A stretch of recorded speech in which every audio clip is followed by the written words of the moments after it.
But I want to talk more about, the buying power of this group and why I wanted to, and I obviously I have my own positions on this and my own mission to really make everybody understand this. But also, if you're a business owner and you have not addressed your own bias towards these groups, you may be not able to connect with them. And then, therefore, I'm going to state it again, $1.9 trillion in consumer marketing buying power. So it's not just the right thing to do. It's necessary and business imperative. And I will say this, for 20 some odd years, companies have been trying to understand how to connect with all the groups.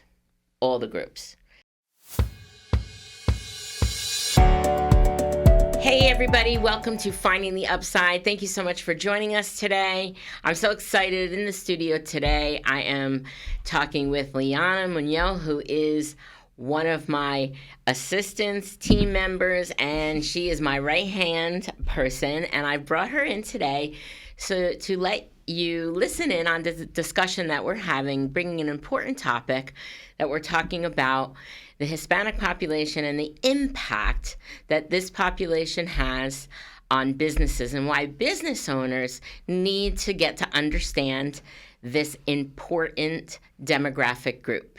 Say hi, Liana. Hi.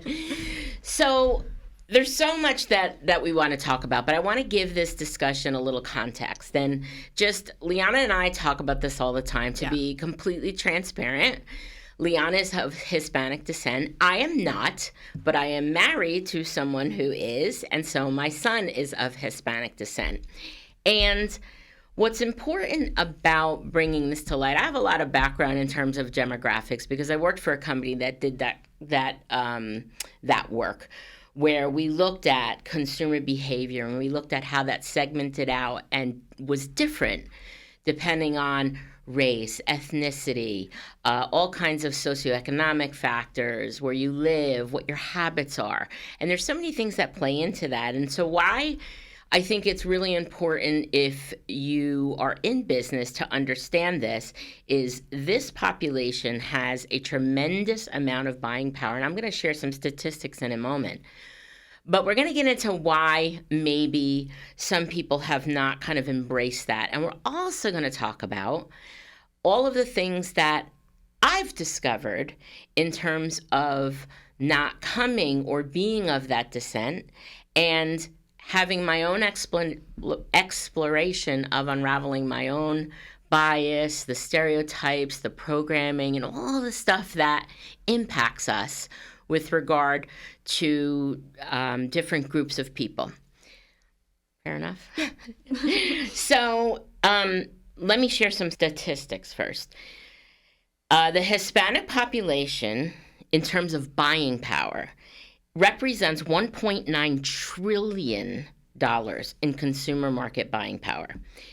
And they, right now, as of 2020, and that's the 2020 census, which just to give some context, that could be underrated because the census doesn't always do a complete job of getting to all of the people in terms of surveys. And that was also right in the middle of the pandemic, let's state. But right now represent almost 20% of the total U.S. population. Again, that's a number that I'm very familiar with because from my days working for Nielsen, those projections were talked about of how this group was growing tremendously. In terms of growth, the Hispanic population is predicted to grow to 22% in 2030 and around 28% around 2060. So the significance of those numbers are important, but I'm going to talk about that in terms of context to why you want to get to know this group and how they are different, and how what they're getting to understand them. Now, also, business owners, Hispanic business owners, there are almost 400,000 Hispanic-owned businesses. They represent roughly about 7% of the total businesses in the U.S., and of course those numbers are much higher in areas like we live in the New York, New Jersey area, and also other states as well. It was more highly concentrated. And they represent 472 billion are yielded in annual receipts through Hispanic-owned businesses. Almost 3 million employees, and the numbers are just growing. So, is that surprising to you? Yes. Actually, yeah. I mean, when I look at it, even though I'm familiar with this and I've looked at that, it is surprising. And why that's really important to pay attention to is because the growth at which this is trending, number one, will continue to only uptick. And why this is really important, and what I want to highlight is a lot of what we did when we were examining consumer behavior and we were examining how that differentiated in different groups is Hispanics definitely have a way that they like to do business. It may differ from any other racial group or ethnic group. And it's important as businesses, and by the way, most big companies have looked at that for a very long time. Yeah. Again, one of the things in the work that I did in corporate was the survey that we put out every year was something that more and more the advertisers wanted to understand what the buying habits, what the preferences, what the behaviors were that were different, that were similar, all those, understanding it left and right. So before we talk about more of that, I just want from your perspective, just, knowing what you know and your own family, your grandparents, your aunts and uncles, just any sound bites or any things that you've noticed about the way they behave or whether they purchase something or whether they'll do business with someone. Yeah. Anything that you've noticed with that? It's definitely comfortability. Yeah. And when they look for products or they look for doing business with other people, they just find comfort in their own culture. Mm-hmm. For sure. What about in your own observations? Your dad is a business owner, owns multiple businesses. Yes. And even though you might not be privy to all the interdealings, what are some of his kind of modes of operation? I have my own feedback to give on this, and people that I know, and even my own family, or my husband's family. But what are some of his really sticking points that you notice about the way he operates or what he will look for? Again, I think it's really comfortability with people and the people he does business with. So I think, a lot of his business partners are of Hispanic descent. But also those who are not of the culture, they have to respect his culture and him as a person, because,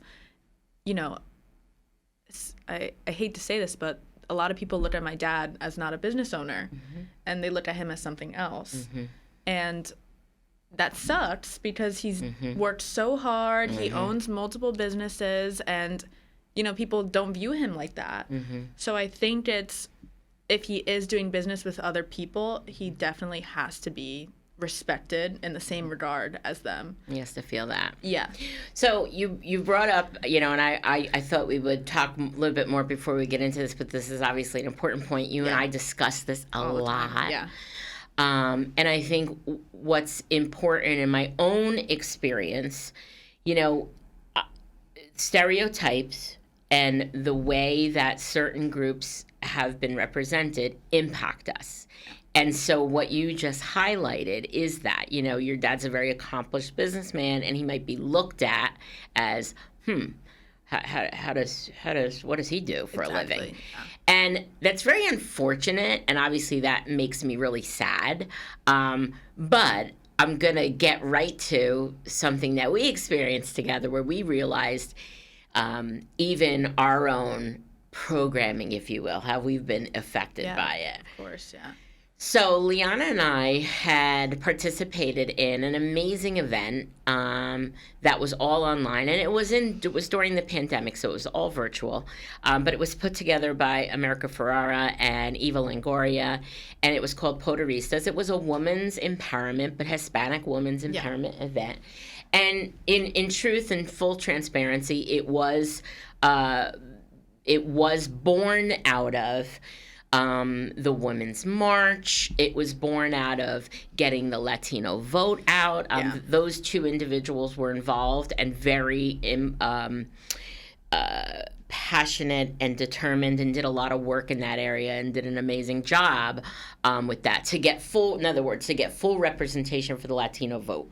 Right? We're 20% of the population, but are we represented?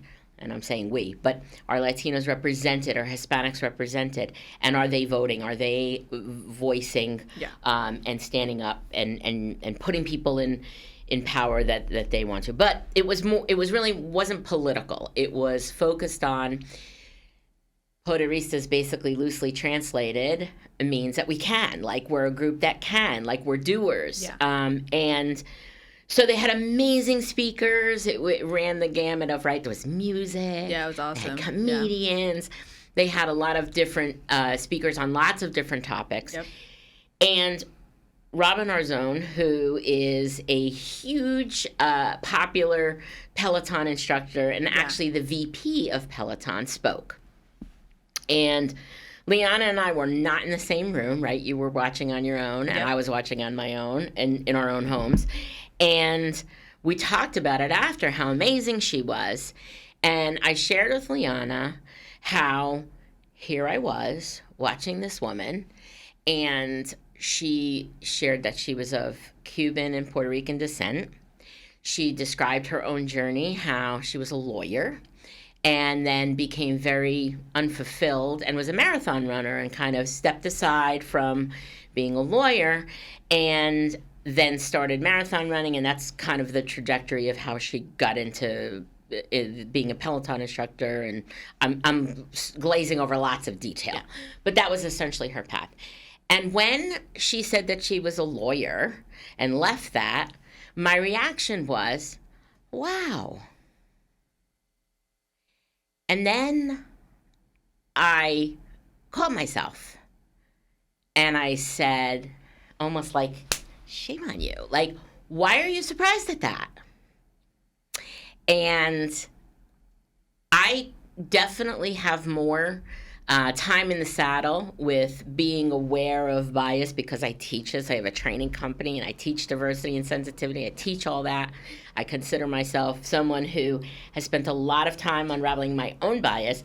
But what I realized in that moment was that came from all the programming and all the representation and all of the things that we see in media, in our culture, in pop culture, in our society.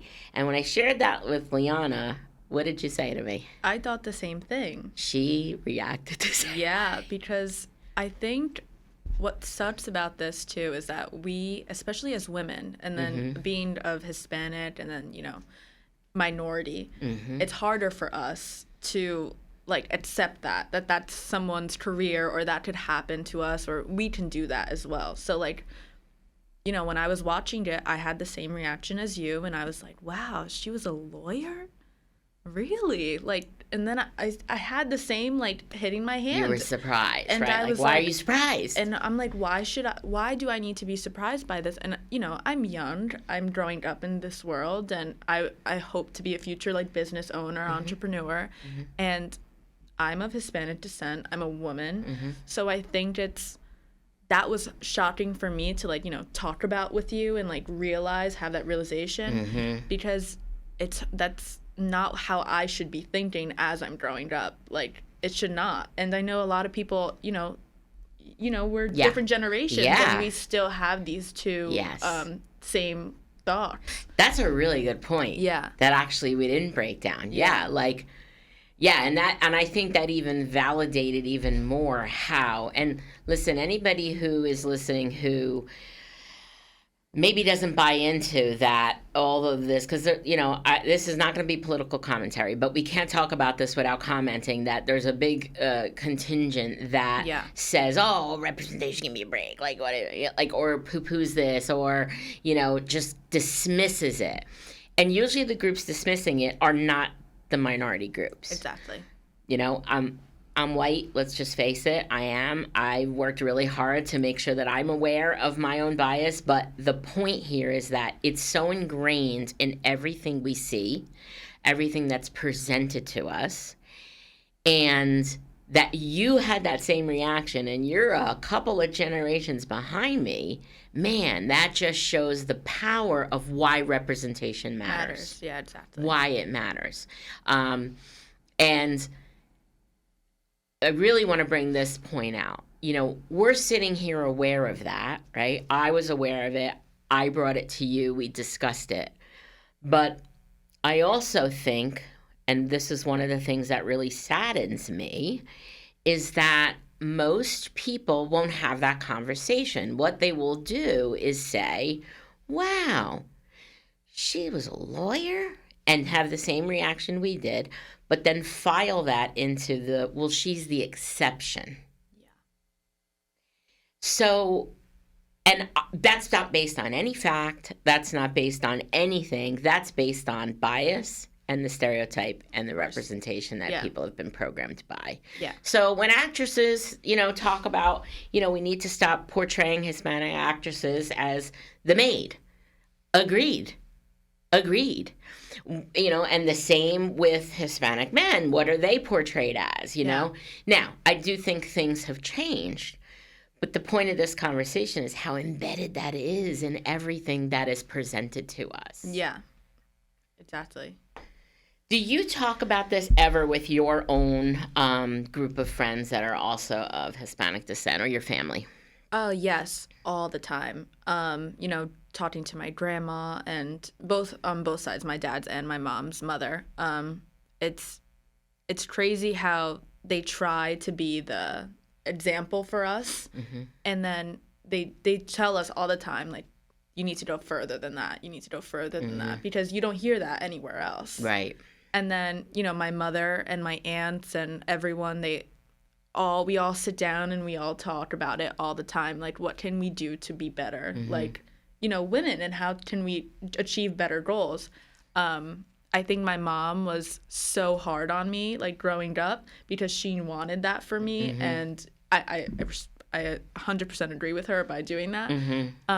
So you're happy she did Yeah, I'm happy she did that, because at the end of the day, like, I don't think I'd be where I am if it wasn't for that. And I know I'll go further because of that. And I'll achieve goals that I want to achieve that the society thinks that would be the exception. But and then as I grow up, I have younger sisters. Right. I want to be that example for them. Like, this is not an exception. This should be the normal. Right. Like, this should be in the norm. This should be routine. You should see people like this everywhere. And should be highlighted. That's I think also that's the thing. It's really right. And that's also, part of why I want this brought to light, for lots of reasons, but also to highlight. And we have an effort, and then another Instagram page that we do. We try to highlight all of these groups: Hispanic-owned businesses, Black-owned businesses, and not just because it's the trendy thing to do, because that's how we start to see the representation, the true depth and power of this group. Yeah, exactly.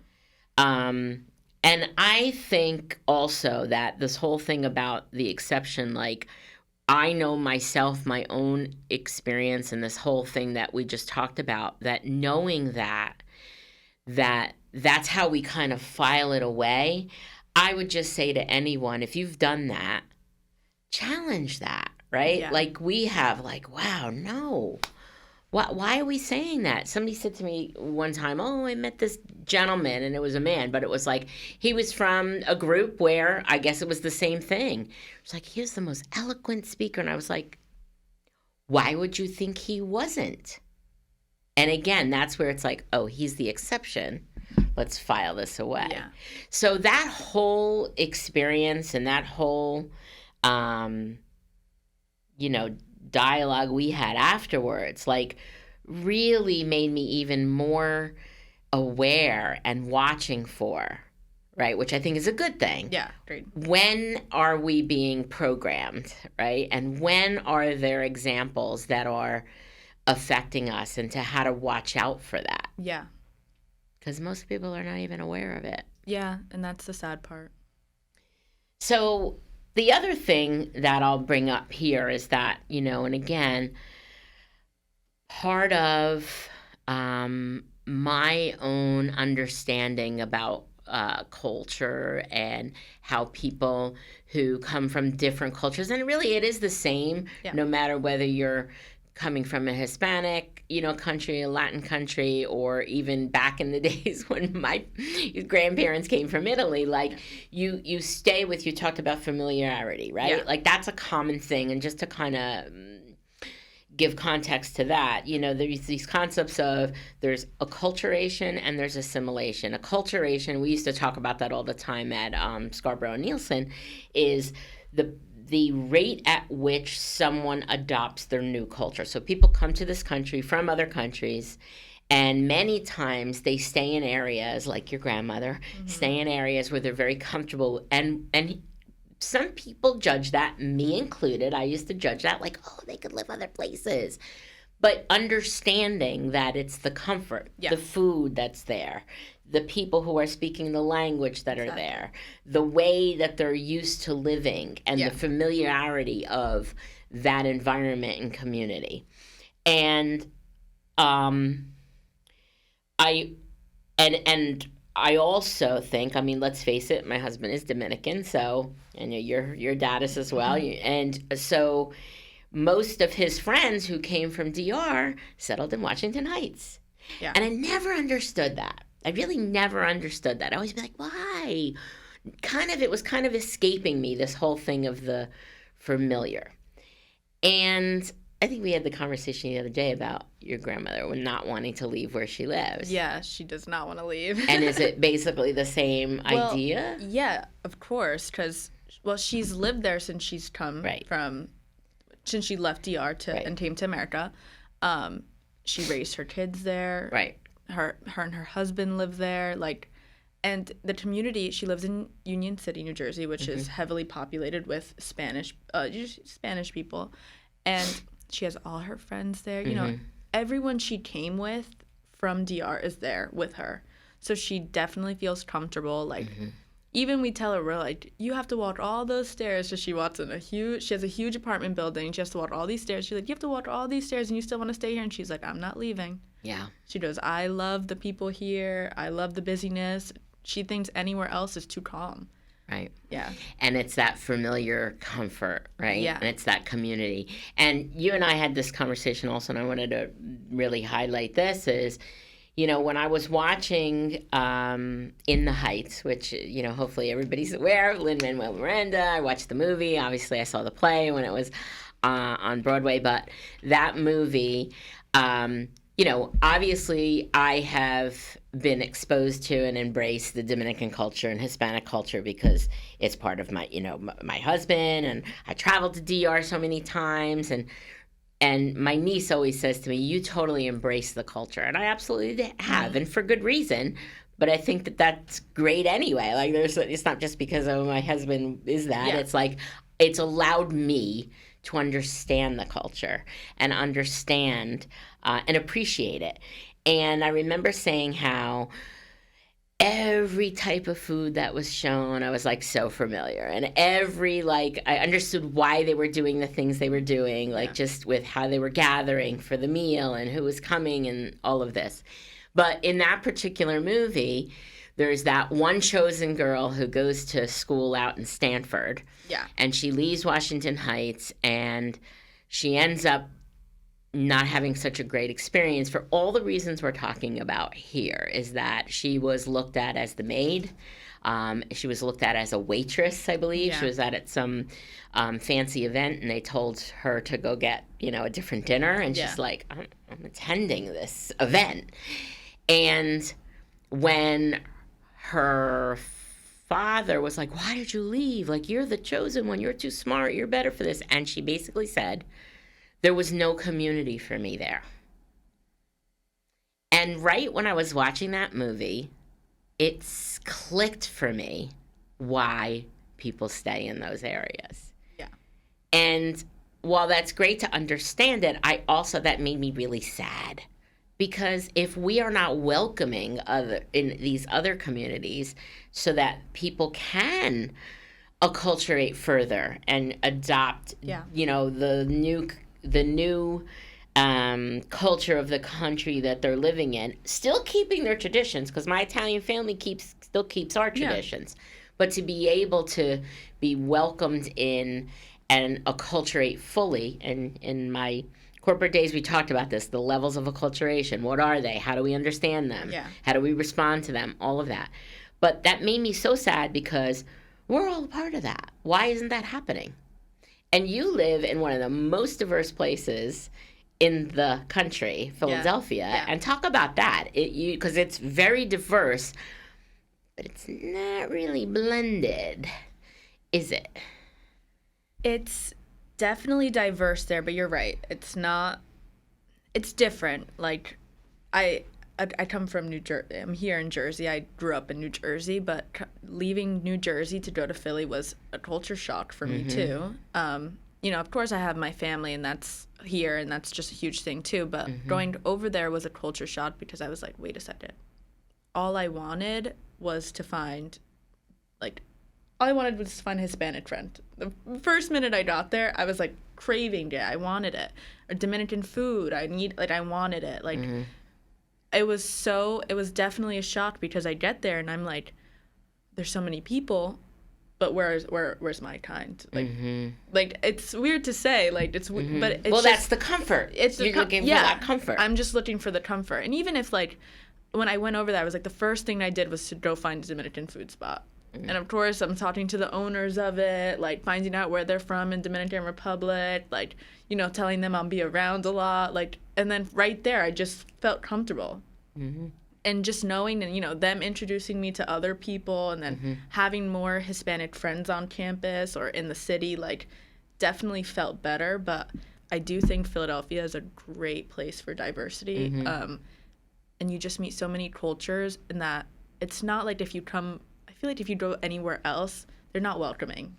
The one thing I love about over there is that it's so diverse that it is welcoming to your culture and to who you are and allows you to because it's a big melting pot. It's like New York City. It's a big melting exactly. pot. Just like New York. So you're like, you go over there and you just feel at ease. Yeah. Like you don't feel like, oh, but again, you still seek that comfort. Like you're still looking out for it. Yeah, I mean, there's a lot of, and that's totally normal. Yeah. That's right. But there's a lot of talk about how, although there's this diversity, it's the way it's developing is there's still very pockets of places that are centralized to a particular ethnic group, country, 100%. What have you. And again, that's the same thing we're talking about, which is great in one way. But it's also like, when I used to do diversity training, we used to talk about this, like all the people from Haiti, they get in one group over here. All the people from, the Caribbean, Spanish countries get in one group over here. Like, that's human behavior, right? Yeah.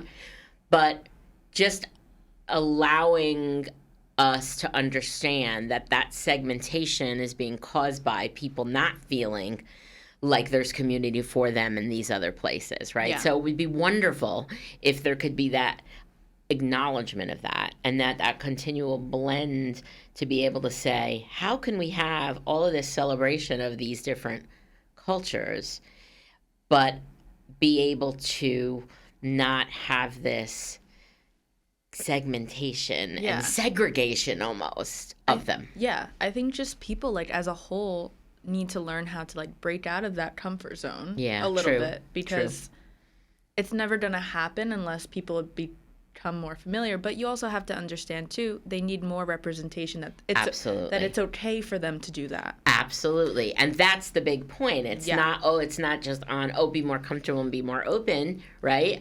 It's welcoming and having that community and having that celebration for them to come with their culture, but also be able to blend in and in the other communities. Yeah, exactly. And I mean, listen, the other thing is that part of my own unraveling, as I call it, it took many years. I mean, I grew up in a place that was not very diverse, so much so that it's kind of funny now. I mean, I was very lucky that I worked in New York City and I got to see and meet and become friends with and interact with lots of different people from lots of different places. But I didn't understand riding the train why there were people with dark skin speaking Spanish. I had no idea that you could have dark skin and be Spanish. Yeah. I because I had no frame of reference for that. So that always makes me think about people that don't have that exposure, right? Obviously there's places that don't have that, right? But even in TV and the exposure to those cultures, how would you know that? And that's also relative to what we're talking about, you know. And I mean, you grew up in the same town, and the funny part is, I'm much older, but it hasn't changed all that much. It's a little different. No. It's a little more diverse, I'll be honest. I mean, I'm going to say this because it's my story. You know, when I grew up there, you were Italian, Jewish, maybe some European, or Slavic, like there was a group of Yugoslavian and things like that. But, like, that's it. That's it. There was one black kid in the entire school, which was a huge school. Yeah. And, like, as far as Hispanic, like, there was one girl who her grandmother was from Puerto Rico, but nobody spoke Spanish. There was none of that. And it was a wonderful place to grow up. It was. But it absolutely did not give me a accurate, wide, broad view of what the world is really like. Yeah. So thankfully, I had that experience, and my path was that I had the opportunity and the privilege to be able to open my view. Yeah. But you growing up there, how did you feel? And did you also feel, I know that's why you wanted to live in a diverse place, but talk about that and how that impacted you. Well, like you said, I think our town is a great place to grow up in. I will never, I don't regret, I don't regret anything of the town. I think it's I think it's beautiful. And like you said, it's definitely more diverse now than what it was. Yeah. So I'm appreciative of that. But, there's still limitations to it. Yeah. So I think I'm so thankful for my family because I think they were the reason why I kind of stayed, I was okay with it. Like I was comfortable still because, I would go out with friends and they weren't like me and, they would say some things that I was just like, that's not right. Like, or, I feel like I couldn't voice it because it was just the way the town was. Like, that's just how it was. Yeah. It was like a fear, basically. Yeah, well, yeah. Yeah, fear. Of what they don't understand or know. Exactly. As I grew up, I knew, like, I got older, I was like, I need to, step out. I need to get away from it because I feel like if you don't, again, break out of your comfort zone, you get stuck and you get this fixed mindset and it's not good. Like, it's not good whatsoever. So, like, that's why I think also when I got to school and I lived in Philadelphia, it was a culture shock for me because I saw all these different cultures. They were all so welcoming. And my school, and I love my school, it's a very welcoming community. Yes, there was definitely like it was like a culture shock to me, but I loved how welcoming it was. But again, I still needed the comfortability of it. And that's where I found my friends. I have some Hispanic friends that I kind of clinged a little onto because I'm like, okay, let's order Spanish food. But then I also have my other friends, and they're so like, oh my God, like, I want to learn about you, and I want to learn about your culture, and I want to share my culture with you. And I think that was really, helpful for me to experience that. And makes me feel a little bit, like, happier knowing that I've been introduced to so many cultures that when I go out and I'm working full time, like, I can be like, oh my God, I know about this. I know about your religion, or I know about your culture, and I can, like, share that with them. That's what I think I love about Philadelphia and getting out of there. I don't see myself coming back over here either. Well, remember, this is one thing I'll say. Like, even though I live in the town I grew up in, I left for a while, but I got out and traveled and worked other places. Yeah. Our town may be that way, but not every town in this area is that way, of right? course not, no. So, you know, and again, not bashing it because it was a beautiful place. It is a beautiful place to live. It was a beautiful place to grow up. But I also, you know, I spoke to the graduating class of the football team, and I talked about that. You know, what could I say to them that would be advice, you know? And I spoke about that this town doesn't give you a broad view. It gives you a very narrow view, and that's not what the world is like. And so as you go out in the world, seek out those other cultures, seek out those other people that are different than you, you know, that all of that, and get to know it. Don't be afraid of it because somebody told you to, you know, or somebody modeled that for you. And it'll be like you traveling without even traveling, because you really, like, you can learn so much from just meeting people that are different. Yeah. And that's what you need to go out into the working world. Because you get out, I had that gift that I got out into the working world, and I met so many different types of people. Maybe didn't have all the understanding, but I mean, I navigated it okay. But now I often think about the mindsets that are very closed and are trying to shut down some of the talk about this, you know, and you know, villainize these kinds of conversations like this is bad. How are these people, your children, going to go out into the real world? Because the real world is not one flavor. Yeah. It's not. It's going to hit them too. Like, it would definitely, there, you know, a lot of people did jobs in the city around here. Absolutely. And the city is very diverse, and you get out there, it's like, boom, like, oh, I have to, what's going on? Well, then, that was my experience. Yeah, and people are putting them in their place, and well, now, not that, but now will least, like, you know, people will start putting them in their place, because it's not, especially New York City, it's not, I don't think, well, let me any rephrase city this. Though any city. Let me rephrase this though, because I think it's now, especially with my generation, we're not very closed-mouthed. No, you're very outspoken. Yeah. Yes. So Gen Z is very outspoken. Yes. Yes. So I think we will call each other out on our wrongdoings, on what we're not saying correctly, how we can fix it. And although there's kind of like a push, like, if, you know, cancel culture and stuff like that. But other than that, I think since we're so outspoken, these people who are closed-minded are, like, hit very hard when they step into these big cities that are very diverse, because then they'll meet a Gen Z and they'll be like, oh, okay, like.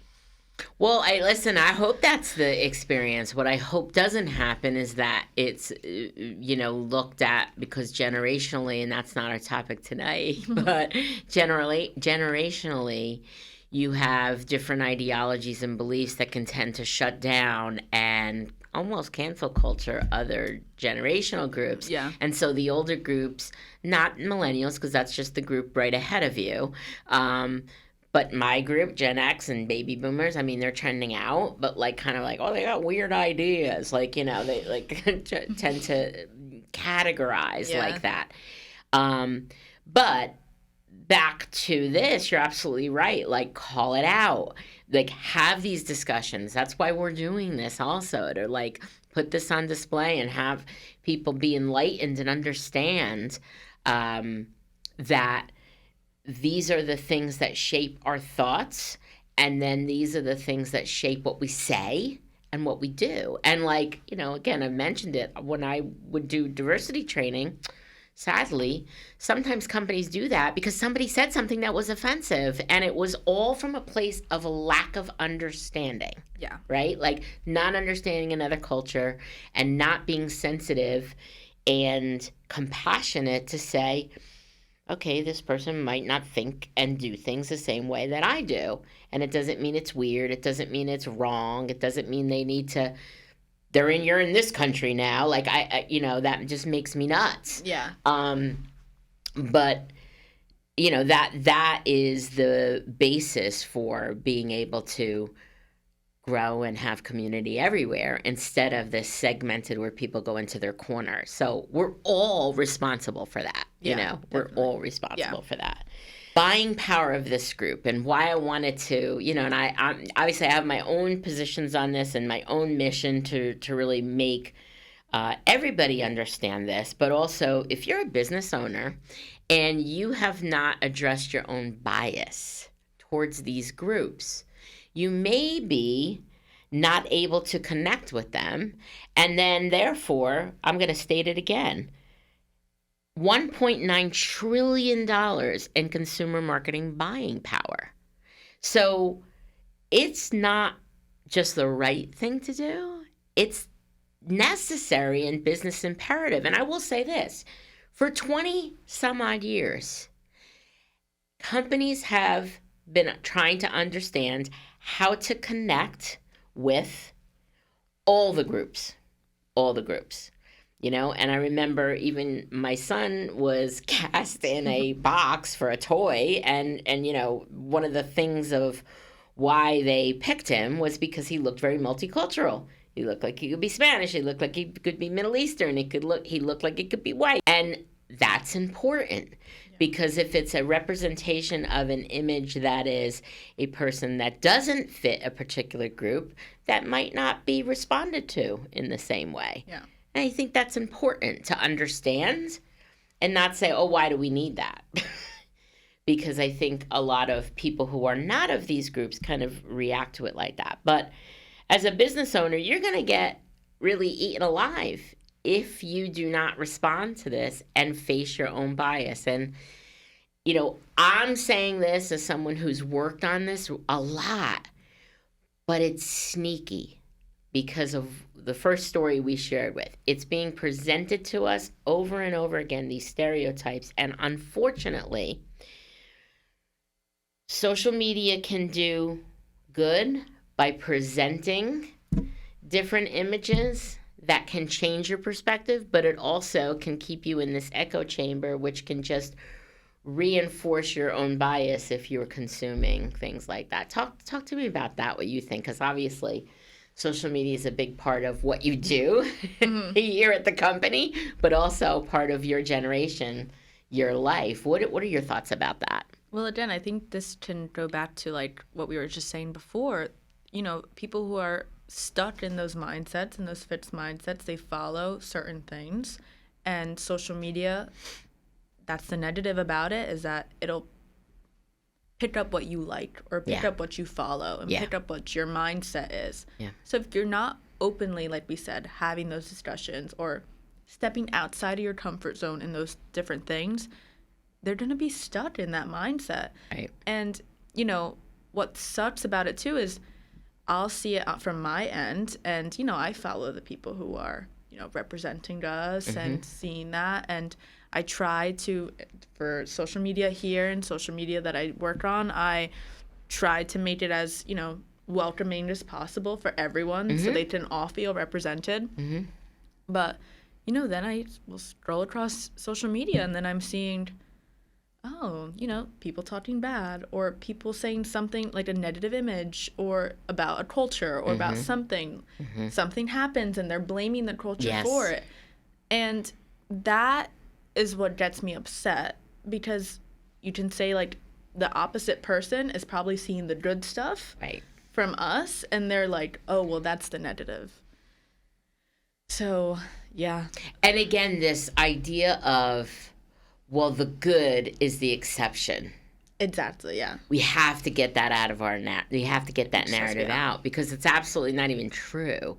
And there was also, and again, I know that, and I still had that reaction to Robin Arzon, right? But there was a great piece. It was a video that was, and I don't know if it was part of a special or like a comedy special or a TV special, but John Leguizamo did on, Hispanic Heritage Month or something. He highlighted all of the great inventions by Hispanics. Yeah. And it was like not just in the last 20 years. It was like dating all the way back. Like things we use today, you know? And by the way, in this episode, we're going to put in the show notes, not only the sources for all the statistics that we're referencing, but we're going to find that video, link to that video, and put that there as well.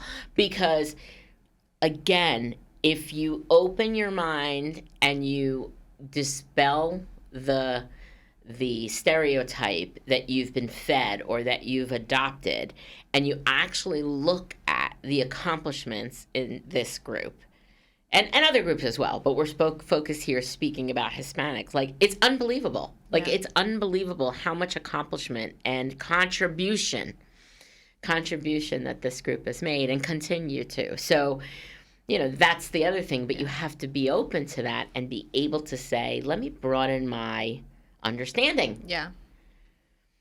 So I welcome that to come. So going back to what we were talking about at the opening with, you know, just being able to connect and having the ability to do business with this group and their preferences and being able to feel that comfort and respect. You know, I don't think that is asking for anything more than all of us are looking for, right? And I think you said it well, where you said the respect of the culture, right? Yeah. The respect of the culture, the respect of the person, and without those stereotypes or labels, right? Yep. And it's the same thing that anybody would want. And I'm going to challenge everyone. If you think about a particular label or a particular group, whether it's a profession. I'm going to do this one. Sorry, I'm doing law enforcement. If you think cop, what are the things that immediately pop into your head? But that may be negative based on your experience. That may be the typical image of what you've been presented or if you've encountered, or that may be very good. And the point here is to understand the power of that. That if you don't push that aside and be able to dispel that, then you're not really able to open your view and open your mind and be able to be welcoming and embracing anyone, really. But yeah. So, and you know, aside from this discussion of Latinos is, you know, there was a while back it's just this idea of labels or just the idea of stereotypes. There was a commercial where there was a DJ that was like in full dread, like he was in his thing, and, you know, he had dreads and he was like, you know, dressed very like clubbish, I guess. And they cut off his hair and they put him in a suit and they put him in a conference room, and it was a social experiment. But it was a commercial where they talked about, he was like, oh, you know, I'm a licensed broker and I like to do investments, and, you know, would you do investments with me after you spoke to them? They're like, yeah. And he's like, I'm really a DJ. And where that stereotype was, he was in a suit so he could be trusted. So it's powerful. It's not even sometimes bad. It's sometimes good. Yeah. And that the point here is that being able to push that aside is the only way that you can really kind of connect and understand that individual that's in front of you. Yeah, of course. And that comes to play in this topic that we're talking about. Yeah. Or that group that you're talking about. Yeah. So, you know, again, the whole business imperative with businesses is, if you are a business owner and haven't done any of this work or thought about this, you know, think about all the companies that are thinking about this. Think about all the business owners that are aware of this and are understanding the importance of this group and embracing that and finding ways to understand how they like to be to do business, or how they like to be communicated or connected with, and how that might be different than other groups that are part of your customer base. If you're not doing that, you're going to get eaten alive, because there are companies that are purposely doing that, and by the way, have been for 20 to 25 years or more. So as a business owner, that's important to be able to be removing yourself from the polarizing narratives that are out there that tell you that a particular group is this or that or bad, and then really, really challenge yourself to not allow yourself to say, oh, that person's very accomplished and they're the exception. No, they are a representation of that group, and we need more images and more stories and more highlighting of that to really truly understand the power. So there are some myths about Hispanic consumers that they're not financially stable or they're not loyal to brands. So that's a big thing. That's a huge myth. Yeah, and that's definitely important to dispel those myths, right? Yeah. And not only in our own understanding, but also just in general in society. Like, actually, research indicates that Hispanic households' median income has been steadily rising. And they are actually quite loyal to brands that understand and respect their culture. Mm-hmm. So again, these are some facts that we're sharing that we will put in the show notes, but understand, like any other group, there's some variations, but making blanket assumptions that, like those myths that say that they're not as financially stable or they're not as loyal to brands, like that's absolutely not even accurate. Yeah. And it's important to kind of just abandon that. For people who want to tap into this market and aren't sure how to approach it differently, you talked earlier about the unique buying behaviors, right? Like even that you've witnessed in your own family. I want to just share some of these metrics. Hispanics do often have unique buying behaviors. They highly value family and community recommendations, word of mouth.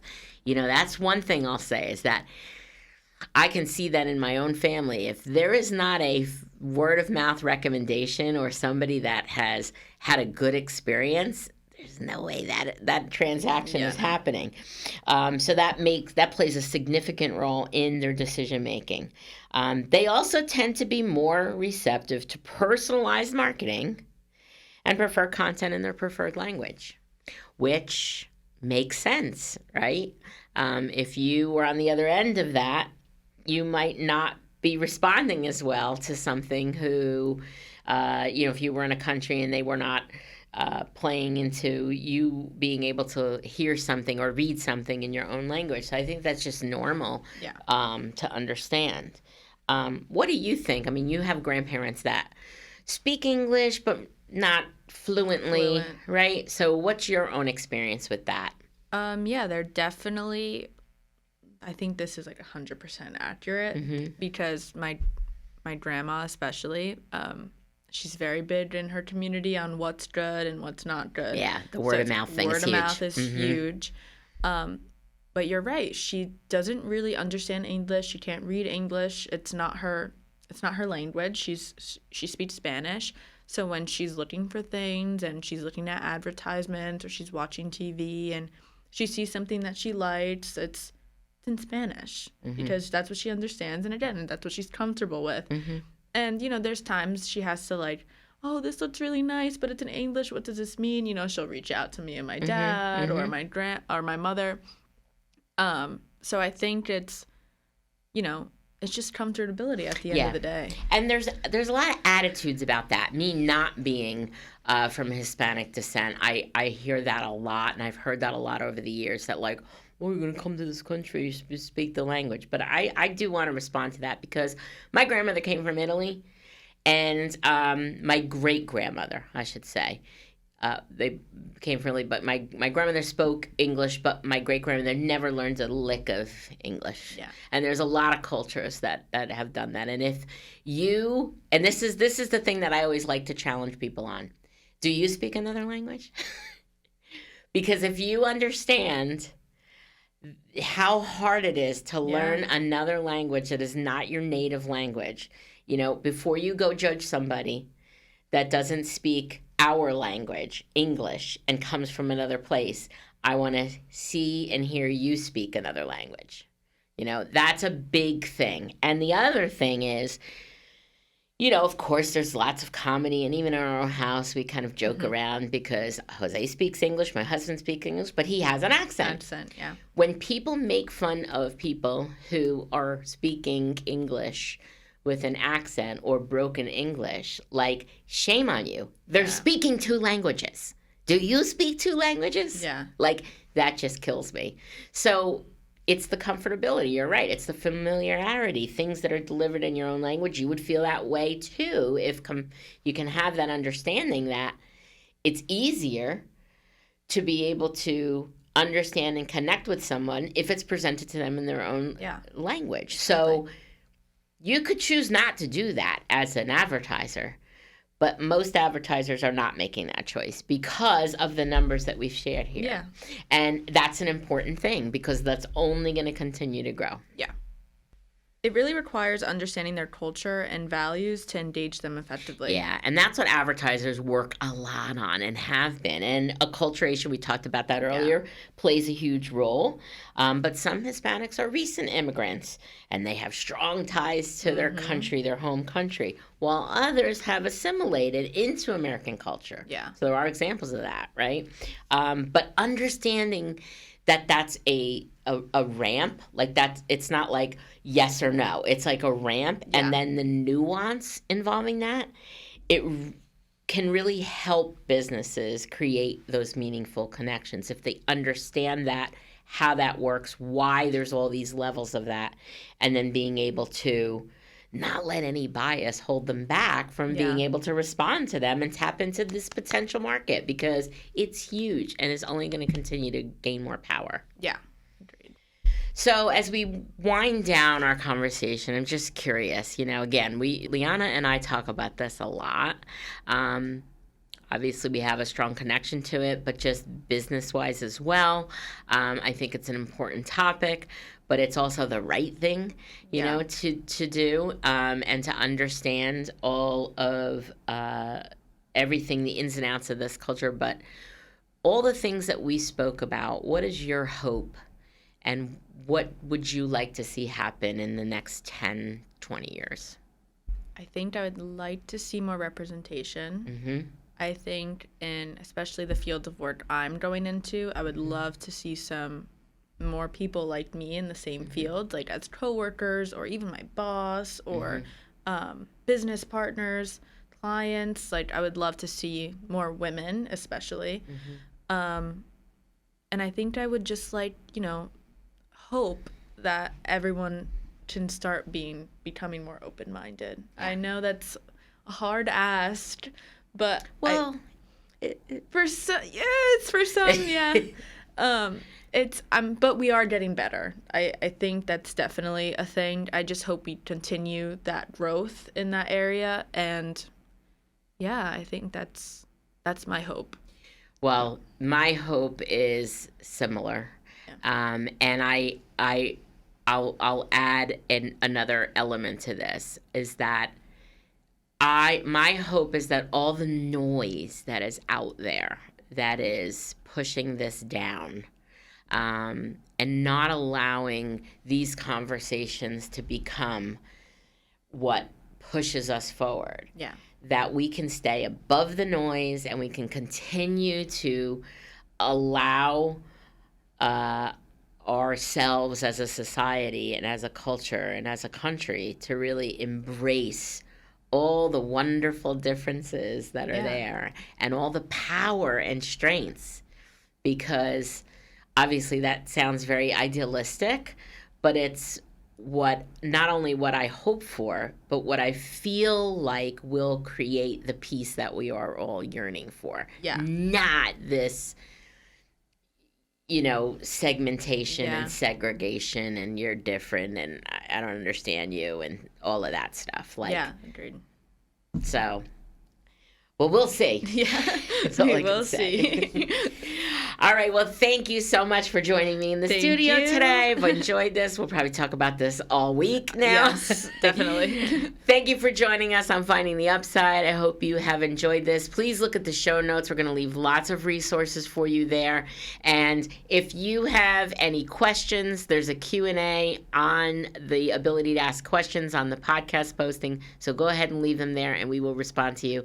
Thank you for joining us. We'll see you next time.